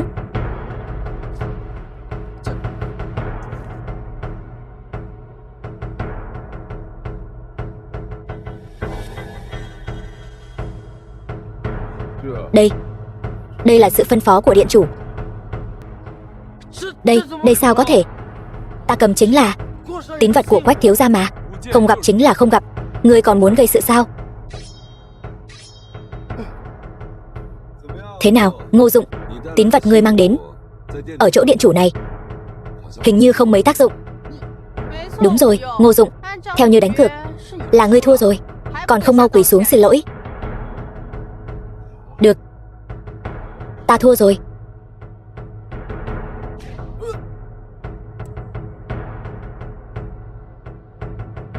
Ta sai rồi. Giọng nhỏ vậy là chưa ăn cơm sao? Ngô Dụng, ta không nên bôi nhọ Vũ Thần đại nhân. Xin tạ tội với Vũ Thần đại nhân. Lời xin lỗi thì xong rồi, còn quỳ xuống ở đâu? Tề Thiên, ngươi đừng có đắc ý vanh váo. Ngươi mạo phạm điện chủ, đây là sự thật. Điện chủ hôm nay không gặp ta, không có nghĩa là lần sau người cũng không gặp ta. 3 ngày sau chính là nghi thức thăng chức Vũ Thần. Đến lúc đó sẽ đem tất cả những chuyện này đích thân bẩm báo điện chủ. Bẩm báo điện chủ thì không cần ngươi phải nhọc lòng. Chờ chút nữa ta sẽ dẫn theo Giang Vũ Đồng đi diện kiến điện chủ. Tề Thiên, ngươi tưởng ngươi là cái thá gì? Điện chủ đại nhân ngày ngày bận trăm công nghìn việc, ngay cả ta, người cũng không gặp, lại đi gặp một tên phế vật như ngươi sao? Ngươi không tin sao? Vậy chúng ta cược thêm một lần nữa. Được thôi, ta không tin ngươi mỗi lần vận may đều có thể tốt như vậy. Nếu như hôm nay ngươi có thể thuận lợi tiến vào Cửu Tiêu Điện này, ta mỗi lần gặp ngươi đều quỳ xuống gọi ngươi một tiếng cha. Được thôi, vậy nếu ngươi muốn tự rước lấy nhục, vậy ta thành toàn cho ngươi. Còn ở đây nói khoác. Nếu ngươi thua, trong vòng 10 cây số, ngươi không được đến gần Thi gia, càng không được đến gần Thi gia hơn nửa bước. Được chứ? Ta đáp ứng ngươi. Tề Thiên, ngươi thật đúng là không thấy quan tài không đổ lệ. Thắng được một lần cá cược đã là may mắn lắm rồi. Ngươi vậy mà còn muốn cược thêm một lần nữa. Tề Thiên, Lộc Y nói đúng. Điện chủ đại nhân ngày ngày bận trăm công nghìn việc. Ngô Dụng cầm tín vật của Quách gia cũng không được gặp mặt. Tuy ta sắp được thăng lên làm điện chủ vệ, nhưng muốn gặp điện chủ vẫn là cơ hội mong manh. Ngươi không nên đồng ý lần cá cược này. Yên tâm đi, nếu ngươi muốn đi gặp điện chủ, chỉ cần cùng sứ giả bên kia nói một tiếng là có thể đi vào. Thật nực cười. Ngay cả Giang Vũ Đồng cũng không dám tùy tiện kết luận chuyện này. Còn ngươi lấy đâu ra tự tin? Nói hưu nói vượn, cố ý xuất phạm, đừng có liên lụy đến đại nhân chúng ta. Các ngươi không tin phải không? Vậy thì nhìn cho kỹ.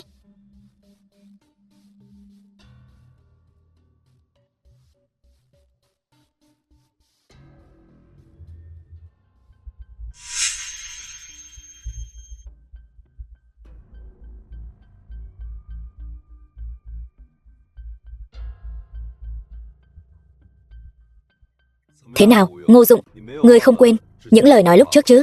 Cái này sao có thể? Lần này lại là ngươi thua. Được, ta thua. Ta nhận. Ngô Dụng, ta nói cho ngươi biết, ta nể mặt Thi gia Hân, mới hết lần này đến lần khác nhẫn nhịn ngươi. Nhưng nếu ngươi vẫn còn dám mơ tưởng đến Thi gia, ta không ngại để ngươi trở thành Lôi lão hổ thứ hai. Tề Thiên, ngươi khẩu khí thật lớn. Ngươi đừng tưởng ngươi dựa vào thế lực của Giang Vũ Đồng là tự cho mình là nhân vật quan trọng. Ngươi chẳng phải cũng dựa vào quyền thế của Quách gia mà ở đây mượn oai hùng sao? Ngươi... Được rồi, Giang đại nhân, Tề Thiên chính là người mà Quách đại thiếu ra lệnh truy nã. Nếu ngươi muốn bảo vệ hắn như vậy thì đừng trách ta trở mặt vô tình.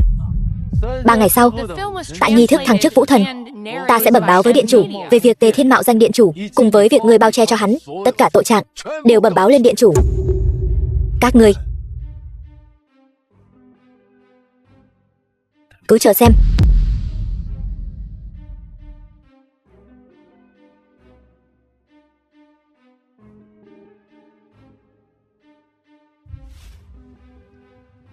Tề Thiên, ngươi vừa rồi rốt cuộc làm sao vào được đây? Theo lý mà nói, ta không có tư cách ý kiến. Chiến thần. Phải đó, Tề Thiên, ngươi đã thuyết phục những sứ giả đó như thế nào? Rất đơn giản, ta bảo bọn họ tránh ra, bọn họ liền tránh ra. Loại trò đồ này có thể mất đầu đấy. Tề Thiên, ngươi nói thật đi, ngươi vừa rồi rốt cuộc đã nói gì? Ta nói chính là sự thật, bởi vì ta chính là vị điện chủ mà các người vừa nhắc đến. Tề Thiên, có vài lời nói đùa không thể tùy tiện nói ra được. Đúng đó, điện chủ chính là nhân vật thần tiên trí cao vô thượng, từng một tay bình định thiên hạ, tất cả các tổ chức hắc ám, được người trong thiên hạ kính trọng. Còn ngươi, dù từng là đại thiếu gia của Quách gia, cũng không bằng 1/1000 của điện chủ, mà cũng dám nói đùa như vậy. Ta không nói đùa, ta thật sự là điện chủ, chắc chắn là như thế. Đại nhân, chúng ta vất vả lắm mới đến được Cửu Tiêu Điện, chính là để điện chủ tha thứ cho tội mạo danh của Tề Thiên. Cô xem hắn bây giờ còn lớn lối mạo danh điện chủ. Tề Thiên, thân phận chiến thần là không thể mạo phạm. Ngươi sau này đừng nói đùa như vậy nữa. Đợi lát nữa ta sẽ dẫn ngươi quỳ xuống xin lỗi chiến thần. Giang Vũ Đồng, lòng tốt của ngươi ta xin nhận, nhưng không có chuyện tự quỳ xuống trước mình. Nếu các ngươi không tin, vậy chúng ta chờ một lát sẽ gặp lại.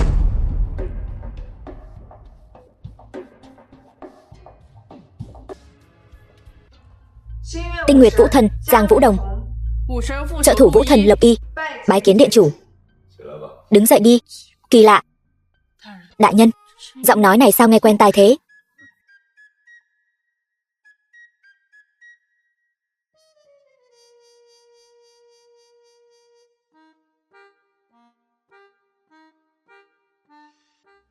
Sao lại là ngươi?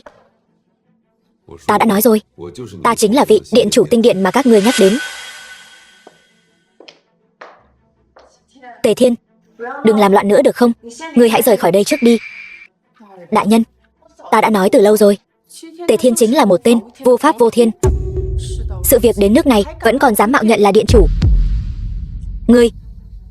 Các ngươi đến bây giờ vẫn còn cho rằng ta đang giả mạo, chứ còn sao nữa. Tuy ta và đại nhân chưa từng gặp điện chủ, nhưng điện chủ nhất định là tài năng vô song. Dù thế nào cũng không thể là tên dân công khuân gạch này. Đại nhân, ta thấy Tề Thiên thật sự là vô phương cứu chữa, cô thật sự không cần thiết phải giúp hắn. Được, nếu các ngươi đều không tin, ta sẽ chứng minh cho các ngươi thấy.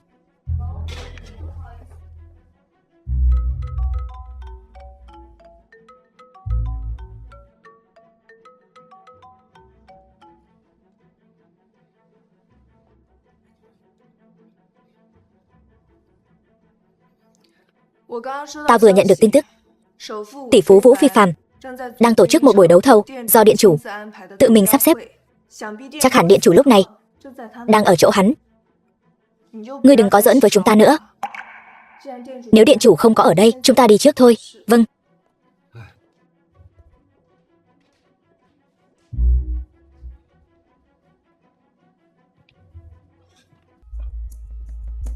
Điện chủ, đây là thư dự thầu mà các thế gia gửi đến, mời ngài xem qua. Thư dự thầu này ta sẽ không xem, nhưng hội đấu thầu lần này thì gia sẽ tham gia.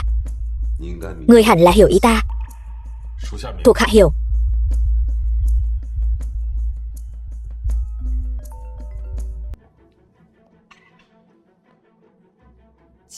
Tề Thiên. Tề Thiên, anh cuối cùng cũng đến rồi. Cô đang làm cái gì vậy? Mẹ tôi muốn gả tôi cho Quách Quân. Anh giúp tôi một việc, giả vờ làm bạn trai của tôi được không?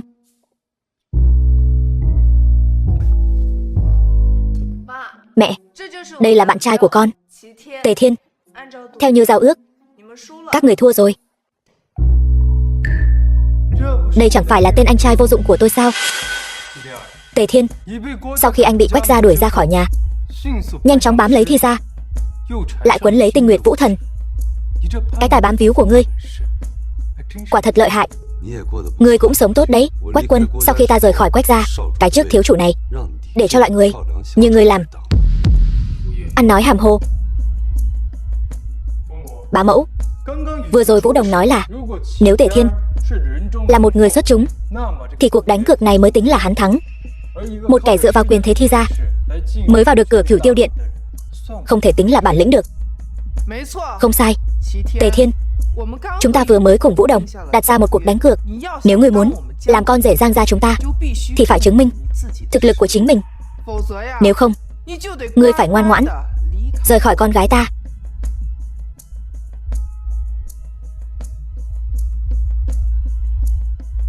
Được, ta không chỉ có thể chứng minh ta có đủ tư cách làm con rể Giang gia, ta còn có thể chứng minh ta còn mạnh hơn Quách Quân này nhiều. Mồm mép tép nhảy. Tề Thiên, ta biết sau khi ngươi bị Quách gia đuổi ra khỏi nhà, trong lòng rất khó chịu, muốn thể hiện trước mặt ta. Nhưng ta cũng nói cho ngươi biết, Quách gia là đệ nhất gia tộc Trung Nguyên, bền vững hàng trăm năm. Ta thân là thiếu chủ Quách gia, không phải loại công nhân quèn nào đó cũng có thể đụng vào. Nói đúng lắm. Tuy nhiên, Vũ Đồng đã lập ra cuộc đánh cược, vậy thì ta so tài với ngươi một chút cũng không sao. Chi bằng hãy nói về chén trà trong tay ta. Chén trà này là một loại trà rất quý, không phải người quyền quý thì không uống được. Nếu ngươi có thể nói ra tên của loại trà này, có thể miễn cưỡng coi như ngươi bước chân vào giới thượng lưu. Thế nào? Được.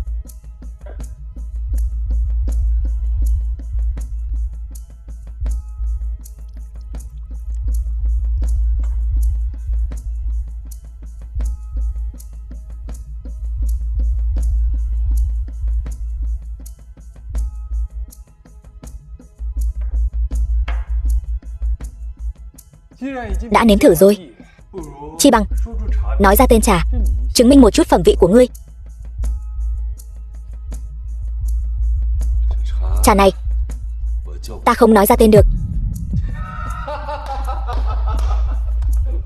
Bá mẫu, tôi đã nói rồi, Tề Thiên là đồ vô dụng mà, ngay cả một chén trà cũng không nếm ra được, còn dám tự xưng là nhân tài xuất chúng. Giang Vũ Đồng, ngươi thua rồi.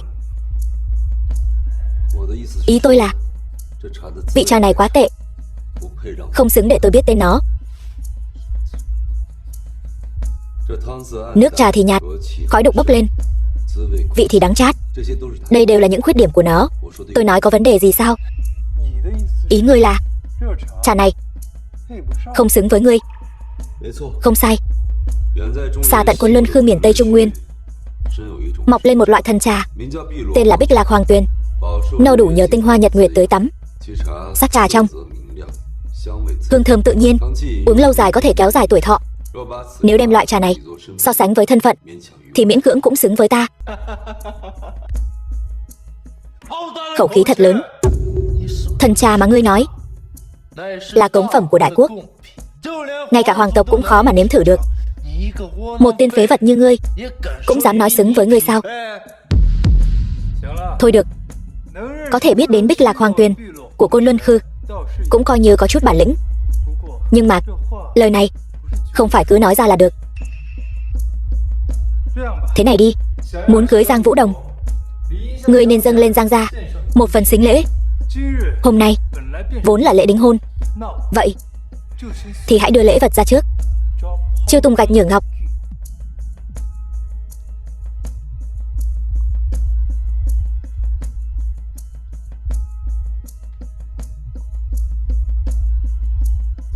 Tôi nghe nói từ lâu, bá mẫu rất thích cổ họa. Bức Xuân Phong Cửu chuyển đồ này là bút tích thực của đại sư Đường Dân ngày xưa. Tuy không sánh bằng những bức họa cổ truyền, nhưng cũng vô cùng chân quý. Đây chính là lễ vật tôi tặng cho bá mẫu. Tốt, Quả nhiên là thiếu chủ Quách gia. Ta muốn có bức họa này. Đã lâu lắm rồi.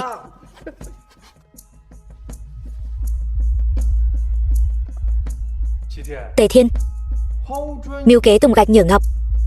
Gạch của ta đã ném rồi. Vậy ngọc của ngươi có phải cũng nên xuất hiện rồi không? Nhưng mà lễ vật này cũng không phải tặng bừa đâu. Muốn chứng minh thực lực của ngươi, ít nhất cũng phải đưa ra được lễ vật lọt vào mắt xanh của bá mẫu. Đương nhiên, ngươi đến vội vàng, chưa chuẩn bị cũng là chuyện thường. Chúng ta có thể cho ngươi nửa giờ để từ từ chuẩn bị. Không cần, 30 phút quá lâu. Bá mẫu, không biết bức họa này của tôi so với Xuân Phong Cửu chuyển đồ của hắn thì như thế nào? Bức họa này là Lạc Thần Phú Đồ của Cố Khải Chi đời Đông Tấn đấy. Kỹ nghệ hội họa vô cùng cao siêu. Nó không chỉ là bảo vật trấn điếm của Cửu Tiêu Điện, mà còn là danh họa truyền thế. So với Xuân Phong Cửu chuyển đồ, tất nhiên là hơn hẳn một bậc. Vậy thì dễ rồi.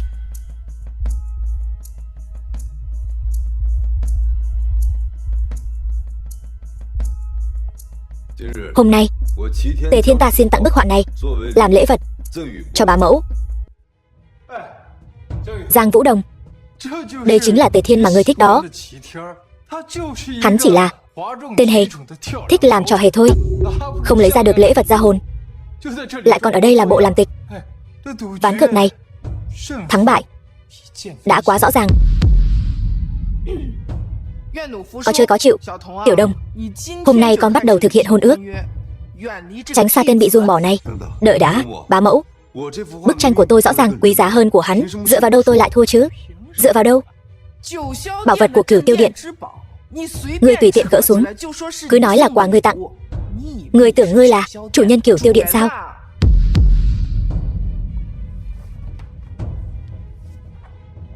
Đúng vậy, ta chính là chủ nhân Cửu Tiêu Điện.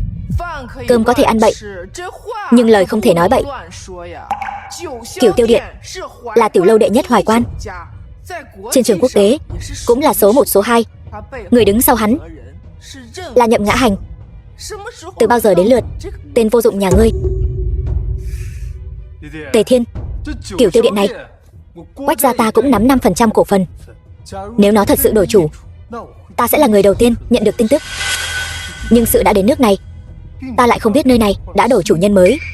Đó là do kiến thức ngươi hạn hẹp thôi.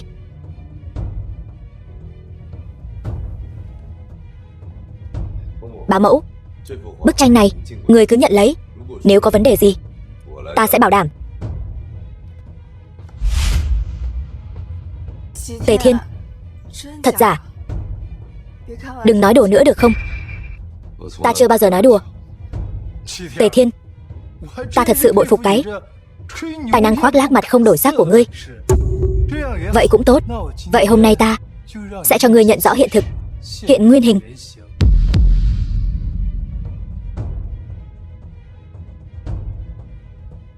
Alo Trương giám đốc, ở đây tôi có một người đang bịa đặt. Tôi muốn anh giúp tôi vạch trần bộ mặt thật của người này. Bá mẫu, bà ngồi đi. Tổng giám đốc Cửu Tiêu Điện Trương Quang Diệu sẽ đến ngay thôi. Tiểu Đông, nghe thấy chưa? Tên lừa đảo Tề Thiên này sắp bị vạch trần rồi. Con còn trông chờ gì vào hắn nữa? Tề Thiên ngày mai trò hề lè bịp thiên hạ này không thể nào lên mặt được. Ta khuyên ngươi vẫn nên suy nghĩ cho kỹ, nên kết thúc chuyện này thế nào đi.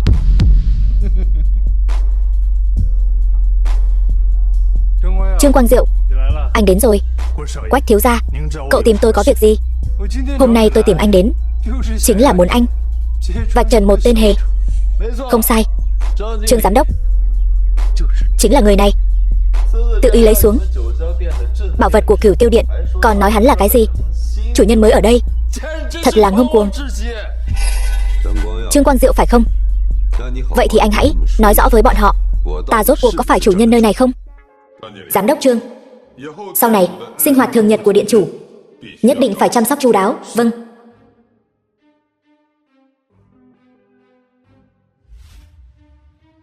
Ngươi là ngươi.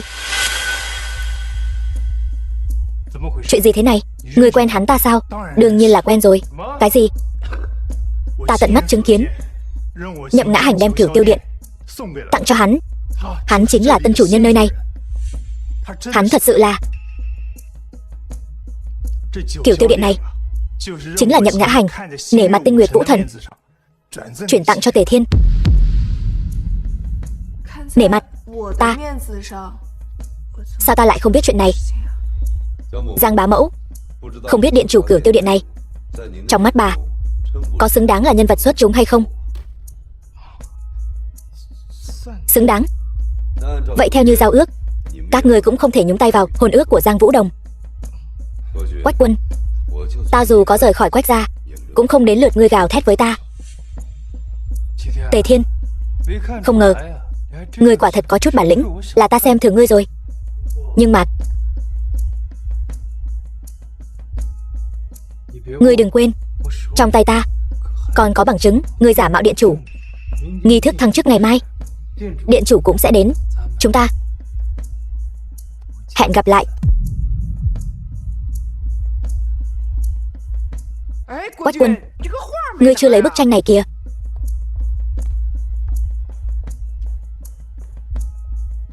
Ai cho phép ngươi tự ý tăng giá với Thi gia lên gấp trăm lần? Tôi xin lỗi, Tề tiên sinh. Ngươi bây giờ gọi lại cho họ, bảo họ chuẩn bị cho tốt vào. Vâng, tôi đi làm ngay. Nhậm Ngã Hành là nể mặt ta mới tặng Cửu Tiêu Điện cho ngươi. Nhưng ta biết rõ bản thân ta không có năng lực này.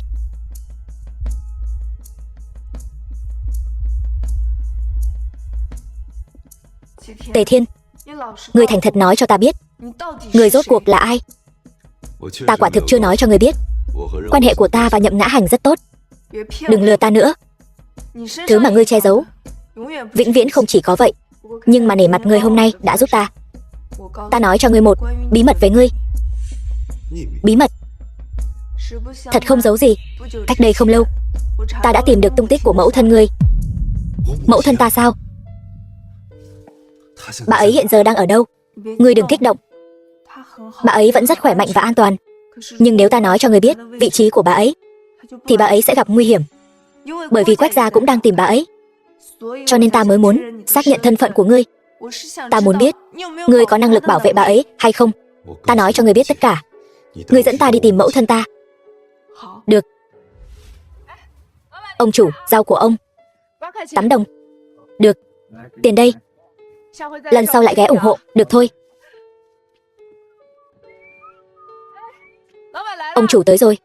Rau tôi mới nhập về, còn tươi lắm. Cần gì nào? Từ lâu tôi đã nghe nói phố đông chúng ta có một Tây Thi bán rau. Nay được gặp, quả nhiên là thật. Ông chủ muốn gì cứ nói. Bà chủ, bán rau kiếm được mấy đồng? Tôi có 500 đồng.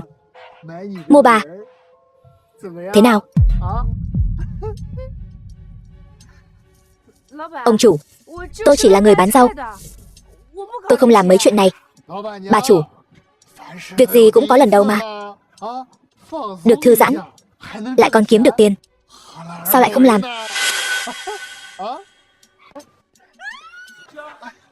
Ta muốn xem ngươi có thể gọi ai đến đây. Ngươi không biết làm vậy là phạm pháp sao? Thả ra. Phạm pháp? Quách gia chính là ông trời của Trung Nguyên, còn sợ luật pháp gì chứ? Bà thấy tôi nói có đúng không? Phu nhân, các người là người của Quách gia. Các người canh chừng cho kỹ. Được. Thả ra. Vốn dĩ Quách Quân thiếu gia muốn tha cho ngươi một con đường sống, muốn trách thì trách đứa con trai của ngươi, Tề Thiên. Hắn đã trở lại. Tề Thiên, ai bảo hắn lại đắc tội với Quách Quân thiếu gia chứ?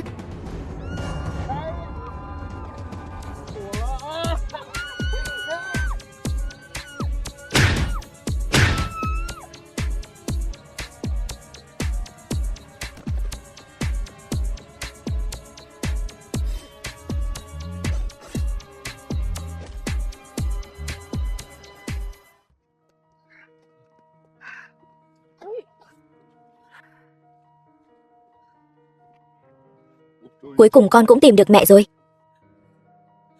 Trở về là tốt rồi, con trai. Trở về là tốt rồi. Mẹ, sau này mẹ không cần phải sống cuộc đời ẩn danh nữa. Có con ở đây, không ai dám làm hại mẹ đâu.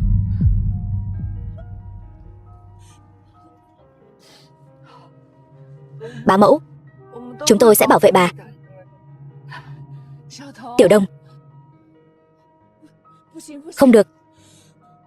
Thế lực Quách gia quá lớn, căn cơ của các người còn non nớt, không đấu lại được hắn đâu. Chúng ta chạy đi.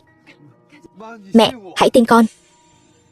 Con đã bảo mẹ sẽ bình an vô sự, thì nhất định sẽ bình an vô sự. Còn Quách gia, không còn là Quách gia kiêu ngạo như trước nữa rồi. Khẩu khí thật lớn. Người khó bảo toàn bản thân là người chứ. Tề Thiên, người đắc tội với điện chủ, phạm phải đại tội. Đừng nói là Quách gia chúng ta. Ngày mai tại đại hội thăng chức, điện chủ sẽ đích thân trừng phạt ngươi. Đến lúc đó, ngươi ngủm chắc rồi. Bớt nói nhảm. Hắn nói là thật sao? Con thật sự đắc tội với điện chủ rồi sao? Mẹ, con trai khi nào lại lừa mẹ chứ? Tin con đi. Chúng ta đi. Chúng ta đi.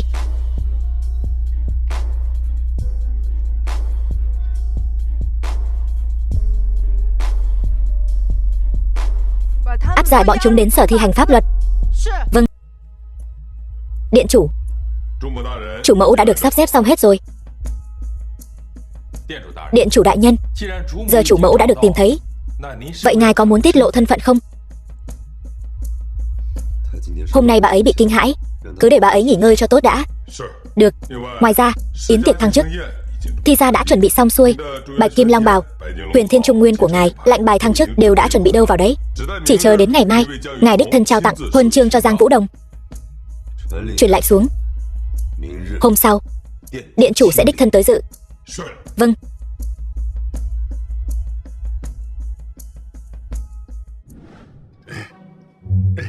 Được. Được, cảm ơn Trương giám đốc. Tạm biệt. Sao rồi? Nói sao? Mấy người đoán xem. Vừa rồi Trương giám đốc gọi điện nói rằng tân chủ nhân của Cửu Tiêu Điện chính là Tề Thiên. Chuyện này, Trương giám đốc còn nói, cứ yên tâm, chuẩn bị nghi thức thăng chức đi. Những gì ngươi nói đều là thật sao? Tên vô dụng đó. Tề Thiên đó, hắn ta thật sự trở thành chủ nhân của Cửu Tiêu Điện sao? Ta nghe tận tai, sao có thể là giả được? Trương giám đốc đó, ông ta còn nói, ngay cả Tinh Nguyệt Vũ Thần Giang Vũ Đồng cũng rất mực yêu mến hắn. Nói như vậy thì tên Tề Thiên đó, những gì nói trước đây đều là thật sao? Chẳng lẽ hắn thật sự là nhân vật tầm cỡ nào đó sao? Hắn có thể trở thành chủ nhân của Cửu Tiêu Điện, vậy tại sao trước đó nhất định phải vào nhà chúng ta? Chẳng lẽ thật sự là đến báo ân? Là chúng ta đã hiểu lầm hắn rồi. Ba, má, con nghĩ chúng ta phải suy nghĩ lại chuyện hôn sự này. Có lẽ chúng ta thật sự có thể dựa vào vị Vũ Thần ẩn danh có thân thế này để mang đến sự thăng tiến cho thi gia chúng ta. Mọi người thấy thế nào? Ta thấy con và Tề Thiên là xứng đôi nhất.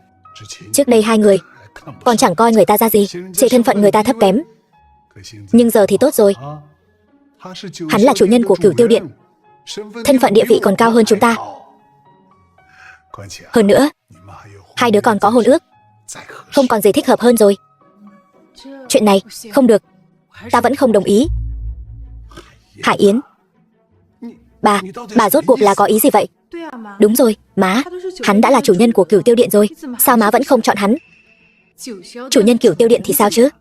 Hắn chẳng phải vẫn nằm trong danh sách truy nã của Quách gia sao? Mọi người nghĩ xem, những chuyện xảy ra mấy ngày này chỉ vì có liên quan đến thi gia chúng ta mà suýt nữa khiến chúng ta tan cửa nát nhà. Hắn mà thật sự trở thành con rể thi gia chúng ta thì còn ra thể thống gì nữa? Theo ta thấy, đợi khi nào hắn thật sự có thể cùng Quách gia đối đầu trực diện thì hãy cân nhắc chuyện làm con rể thi gia chúng ta. Bà đấy. Nhưng mà nói cũng đúng, Quách gia có gia thế tầm cỡ, Tề Thiên dù có bản lĩnh đến đâu cũng không thể lay chuyển địa vị của Quách gia. Vậy thì chứng tỏ hắn không xứng làm con rể thi gia chúng ta. Bẩm đại nhân, nghi thức thăng chức ngày mai đã chuẩn bị xong xuôi cả rồi. Tốt. Lộc Y mạo muội hỏi, cô đang lo lắng cho Tề Thiên sao? Đúng vậy. Trong buổi yến tiệc thăng chức ngày mai, điện chủ tinh điện cũng sẽ đích thân đến dự, trao huân chương cho ta. Đồng thời, Quách gia chắc chắn cũng sẽ không để yên đâu. Trong tay bọn họ đang nắm giữ bằng chứng Tề Thiên giả mạo điện chủ. Đến lúc đó, nhất định sẽ trình báo lên điện chủ. Nhưng mà Tề Thiên dường như lại chẳng hề sợ hãi. Ngươi nghĩ bằng cách nào có thể chống lại sự trừng phạt của điện chủ? Chuyện này, điện chủ tinh điện có địa vị trên vạn người, trấn áp thiên hạ. Nếu thật sự giáng tội xuống, e rằng không một ai có thể cản nổi. Thứ ta bảo ngươi chuẩn bị, đã chuẩn bị xong chưa? Đã chuẩn bị xong rồi. Nhưng mà ngươi chắc chắn muốn làm vậy sao? Đây là cách duy nhất ta nghĩ ra để bảo vệ Tề Thiên. Cho dù là cách trước của ta cũng không sao cả. Tuân mệnh. Quách thiếu gia, không ngờ yến tiệc hôm nay lại khiến ngài phải đích thân tới. Phải đó, Quách thiếu gia, ngài có thể đến đây, cả hội trường này đều rạng rỡ hẳn lên. Các ngươi không cần phải tâng bốc ta. Mục đích ta đến đây hôm nay cũng giống như các ngươi, cũng là muốn gặp vị điện chủ tinh điện một tay che trời kia. Yến tiệc này, ngài ấy mới là nhân vật chính. Quách thiếu gia khiêm tốn quá. Cho dù ngài không phải là nhân vật chính hôm nay, thì cũng là khách quý quan trọng. Nếu Quách thiếu gia hôm nay có thể được điện chủ để mắt tới, thì nền móng của Quách gia sẽ càng thêm vững chắc. Đúng vậy, Quách thiếu gia, sau này ngài nhất định đừng quên chúng tôi nhé. Được thôi. Nếu ta hôm nay có thể được điện chủ để mắt, nhất định sẽ tiến cử các vị với điện chủ. Tiến cử với điện chủ chỉ dựa vào Quách quân ngươi. Ta còn đang nghĩ là con chó nào sổ loạn lên đây, thì ra là tên phế vật nhà ngươi. Huynh trưởng tốt của ta, không ngờ hôm nay huynh thật sự dám đến đây. Ngươi cũng đến được, tại sao ta lại không đến được?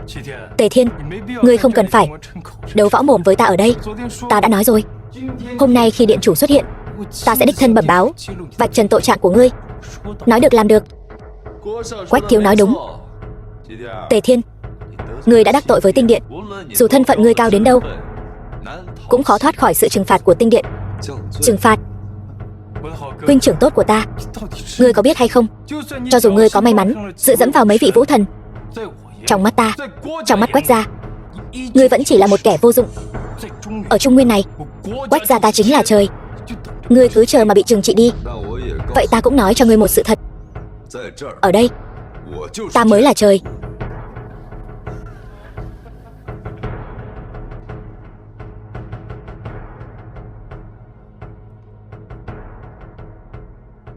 Chư vị, hoan nghênh đến dự yến tiệc thăng cấp của Tinh Nguyệt Vũ Thần Giang Vũ Đồng. Yến tiệc lần này, theo truyền thuyết, điện chủ Tinh Nguyệt cũng sẽ đích thân đến dự để ban tặng huân chương tinh điện cho Tinh Nguyệt Vũ Thần.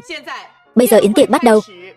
Xin mời Tinh Nguyệt Vũ Thần và tinh điện sứ giả bước lên.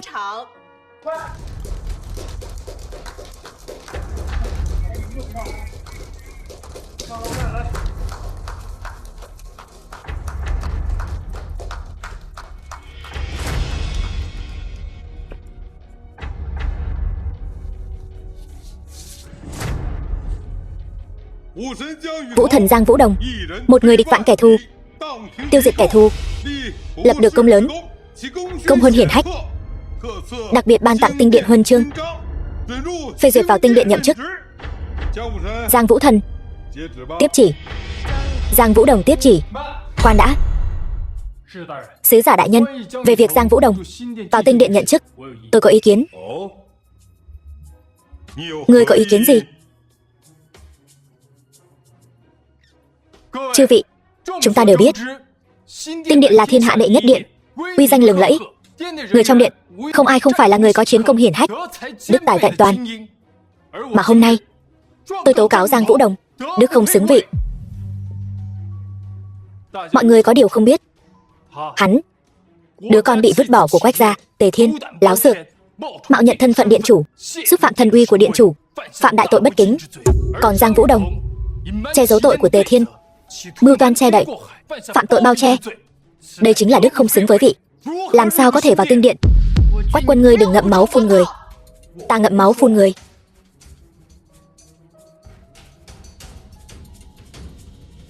Chư vị, đây chính là chứng cứ. Tề Thiên mạo nhận điện chủ và Giang Vũ Đồng bao che cho nhất cử nhất động của Tề Thiên. Ngươi nói thật cho ta biết, có phải là ngươi không? Thật không giấu gì, ta chính là người mà các ngươi gọi là Tinh Điện điện chủ. Hay cho ngươi Tề Thiên, ta nói dạo này ngươi sao lại bớt háo sắc, thì ra là gây ra đại họa ngập trời như thế này. Tề Thiên, ngươi thật sự mạo nhận điện chủ sao? Ta có tự xưng là điện chủ, ngươi còn dám thừa nhận? Ta đã nói không thể gả Gia Hân cho hắn. Ngươi xem, gây ra chuyện lớn thế này, cả nhà ta đều bị liên lụy. Đắc tội với Quách gia, chúng ta còn có đường sống. Đắc tội với điện chủ thì chỉ có đường ngủm thôi. Mẹ, may mà lúc trước mẹ không đồng ý hôn sự của chúng con, nếu không, nhà chúng ta sẽ gặp họa. Tề Thiên, ngươi thật sự không nên mạo nhận điện chủ.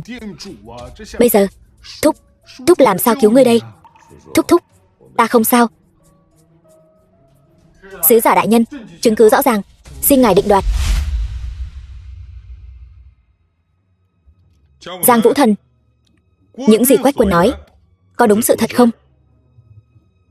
Đại nhân, đúng vậy, quả đúng là như vậy. Được. Tề Thiên, nghe thấy chưa?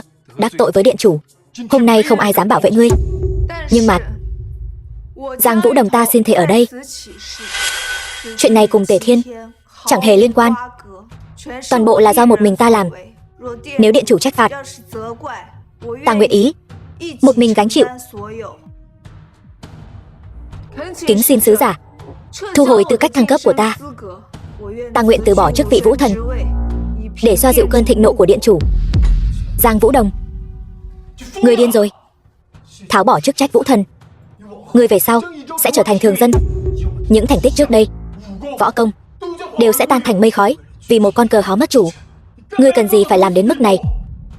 Tề Thiên, ngươi cứ yên tâm. Tuy ngươi đắc tội với điện chủ, nhưng với chức vị Vũ Thần của ta cũng có thể bảo vệ ngươi một lần. Chỉ cần có thể bảo vệ hắn chu toàn, mất đi tất cả, ta cũng không tiếc. Điên rồi, ngươi thật sự điên rồi. Phải đó, Vũ Thần đại nhân, vì một con cờ hó mất chủ như vậy, đáng sao? Đúng vậy, Vũ Thần. Tề Thiên nhiều lần ăn nói ngông cuồng, vô pháp vô thiên, không cần thiết vì hắn hy sinh đến mức này. Nghe thấy chưa, Tề Thiên? Dù có Vũ Thần thay ngươi chịu tội, có thể may mắn tránh được hình phạt của điện chủ, nhưng ngươi về sau cũng sẽ bị người đời cười nhạo. Nếu ngươi là nam nhân thì tự mình đứng ra. Đứng ra. Đứng ra đi. Đừng đi thì thúc.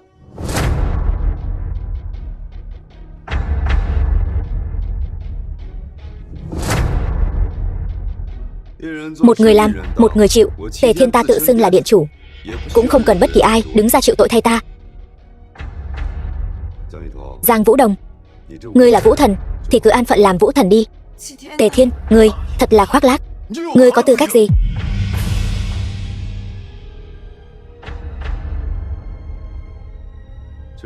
Đây chính là tư cách của ta.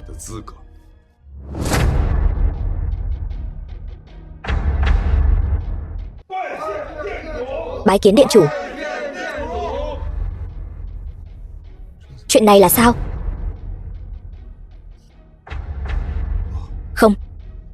Không thể nào. Tề Thiên, ngươi rõ ràng chỉ là một con cờ hó mất chủ, kẻ bị Quách gia đuổi ra khỏi cửa, một kẻ dòng máu thấp hèn, không xứng bước vào Quách gia. Sao có thể là điện chủ? Ngươi, các ngươi nhất định đang lừa ta. Tề Thiên, ngươi mất đi sự ủng hộ của Quách gia, điên cuồng trốn tránh sự truy bắt của Quách gia. Ngươi làm sao có thể có thành tựu hiện tại? Quách Quân ta rõ ràng mới là thiếu chủ Quách gia. Ngươi lấy gì mà so với ta? Quách Quân, từ nhỏ đến lớn, ngươi đều không bằng ta. Thứ ngươi dựa vào chẳng qua chỉ là quyền thế của Quách gia, còn ta từ đầu đến cuối đều chỉ dựa vào chính mình. Đó chính là sự khác biệt giữa ngươi và ta.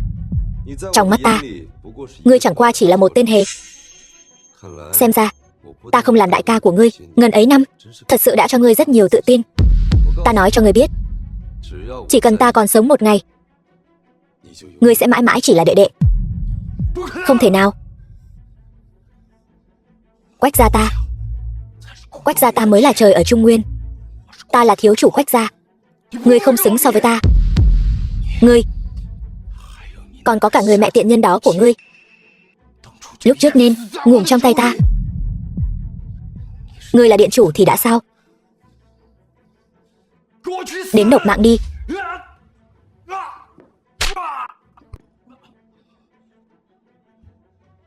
Tiêu rồi. Sắp đổi thay rồi. Quách gia, coi mạng người như cỏ rác, coi trời bằng vung, khinh thường thiên uy Trung Nguyên. Từ hôm nay trở đi, ta tuyên bố Trung Nguyên không còn Quách gia. Người đâu? Đưa xuống, điều tra kỹ lưỡng. Vâng. Tề Thiên. Tề Thiên, ngươi không thể làm vậy. Tề Thiên, ta còn phải thông báo với mọi người. Giang Vũ Đồng, đức tài vẹn toàn, công trạng vượt trội. Từ hôm nay trở đi, vào tinh điện, đảm nhiệm chức thần vệ điện chủ, được ban thưởng huân chương, thăng quan tiến chức.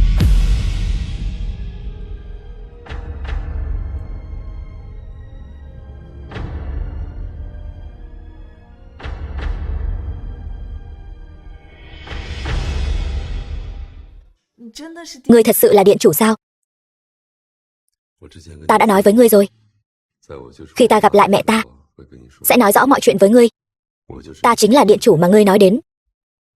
Chỉ là không biết, đổi một thân phận khác, ngươi có còn thích ta không? Tình cảm của ta dành cho ngươi chưa bao giờ thay đổi. Tề Thiên,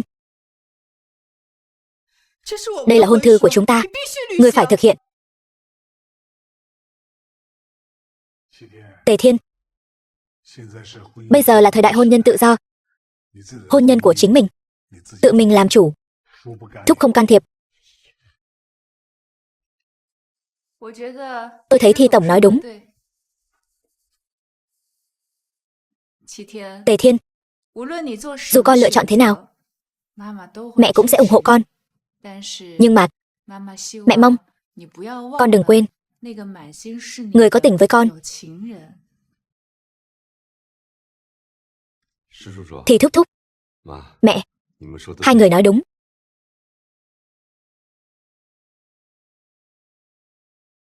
Chiếc nhẫn này là mẹ tôi nói, thuộc về con dâu tương lai. Em đồng ý chứ?